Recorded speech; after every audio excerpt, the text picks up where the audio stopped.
it's good to be back and looking forward to having a chance of qualifying for something. We obviously had the friendly in the summer, and then obviously the game before that. We knew we couldn't qualify, so to have something to really work towards now is obviously encouraging. And like I say, we've had a strong squad who's met up, so yeah, we're all really looking forward to it on Tuesday. Just make sure our own game's right. We can get our head around it now. We know what the surface is.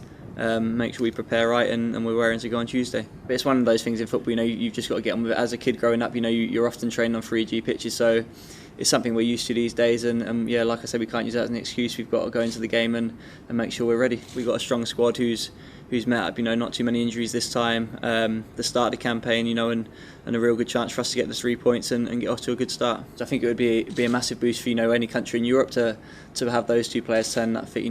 They'd be in any squad. So for us to have those two in our armoury is obviously brilliant for us, and like you say, really encouraging in going into the game on Tuesday. I don't think we've been able to have a campaign before where we've had a fully fit squad on a number of occasions. There's going to be injuries. That's part and parcel of football. But to make sure we keep, like you say, the key players fit if we can, and I think we've got a better squad now in terms of strength and depth. Where if we do have a couple of injuries, we've maybe got a little bit more to get around it, like we've shown in the performances with Holland and Belgium. Even further back, we're doing well at the moment in terms of Premier League midfielders with Wales, and it's a nice problem for the manager to have.